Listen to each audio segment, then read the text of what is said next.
With everything we've covered in the last two videos, you should now have a good idea of how to set up your Twitter account for the best chance of organic growth and for synergy across your social media accounts and digital marketing efforts. Still though, all the synergy in the world won't make up for a lack of content. Ultimately, you need to ensure you are constantly filling up your Twitter account with new information that will make people want to sign up and keep following you. When we discussed at the start of this series what most companies were doing wrong and where they found themselves, we found that they hadn't done anything to help users find their accounts or to sign up. But the other problem was that they didn't know what they were meant to be posting. Here are some examples of the kind of content you might find for an EPOS company posting. Now, EPOS is electronic point of sale, effectively a checkout system for a shop or store. Let's look at this first one. Do you want to serve your customers faster? Try our hashtag EPOS, hashtag point of sale, hashtag checkout. Or this one. Are you ready for the holiday season? Make sure your hashtag EPOS, hashtag software can handle your increased turnover. Or, we're offering a 10% discount to new clients for this month only. Sign up now, and it gives the URL. Or what about this one? Our EPOS software is faster and more reliable than the nearest competition. Hashtag turnover, hashtag security. You get the point. So what's wrong with this exactly? Well, it will be quicker to ask what's right with it. Ask yourself this. Would you follow that kind of Twitter account? What would be the point?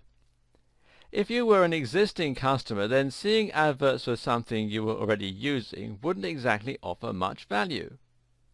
If you weren't an existing customer, well, it's likely you'd just be frustrated by the constant nagging. So the question you need to ask yourself is, what would your customers want to read? Well, the first question to ask is, who are your customers? The answer in case of an EPOS company would be business owners. This is a fantastic niche. Business owners have plenty in common with one another and a very clear and obvious area of interest. In short, there's lots of potential for content that is going to be highly intriguing to this audience. Posts on customer service, on new business technologies, on social media marketing, on pricing, and a whole lot more. You can provide some real value here with business tips and advice, and your audience will eat it up. If you run a fitness blog, then you should provide fitness tips, workout advice, diet ideas, and so on. If you run a blog on the martial arts, then discuss movies and your favorite martial arts films. Think of each tweet as a mini product and try to ensure that the reader benefits from it in some way, whether that's by being entertained or by learning something.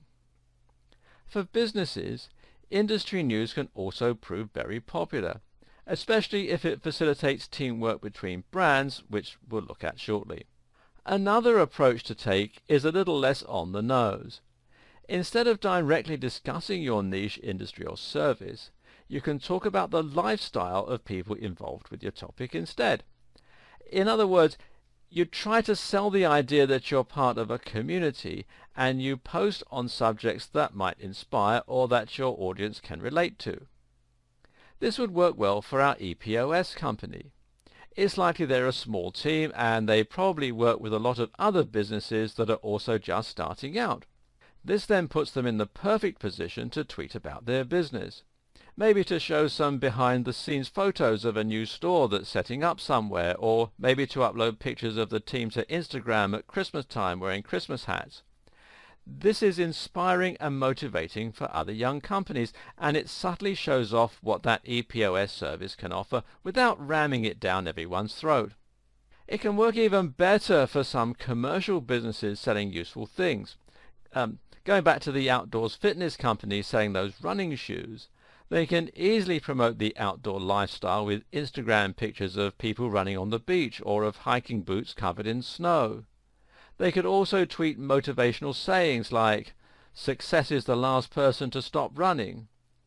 Likewise, covering something that everyone can relate to might mean something along the lines of, one of the downsides of running, far too many clothes to wash. This is a powerful strategy because people will now feel like they're part of something by following you on Twitter. Instead of a company, you're now a movement and an ideal, and this is where social media can become truly powerful. There's another strategy that you can also employ with your tweets that will often prove popular, and that's to provide some kind of personal insight into your business or life. This works especially well for celebrities and for big bloggers.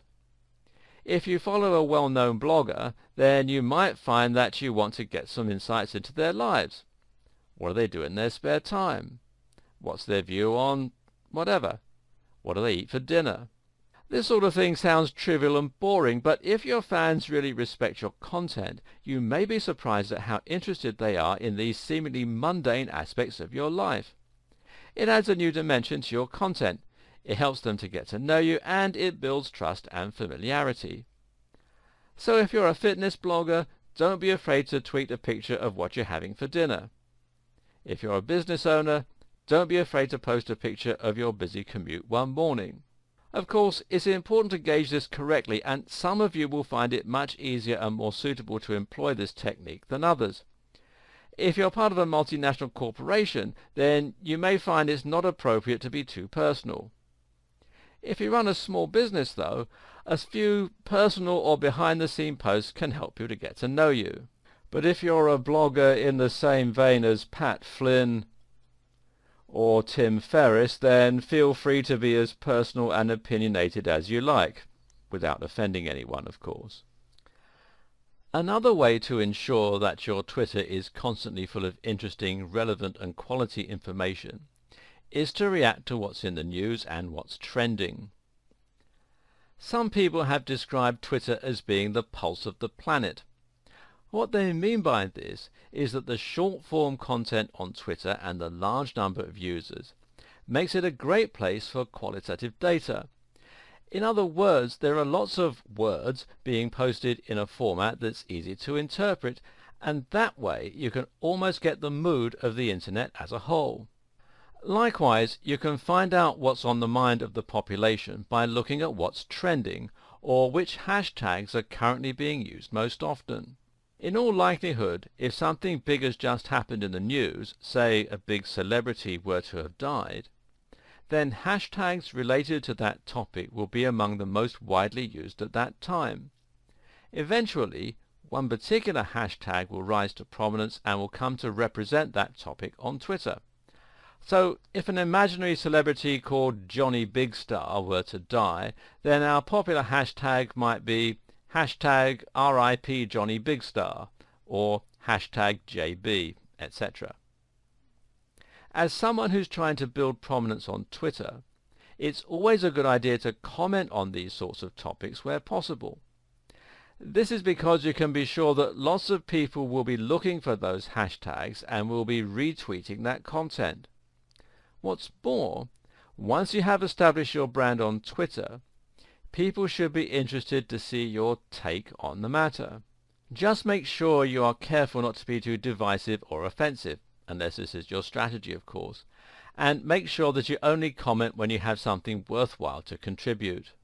Note as well that if you comment on something that's too big, you can easily get lost in a sea of other comments. Sometimes it's picking up on the somewhat big news that will actually get you more coverage. Better yet, picking up on a story that's big in your industry can be a great way to stand out and get noticed. This way, the people who see your posts will be more targeted, meaning they are people who are potential clients and customers and who fall within your target demographic.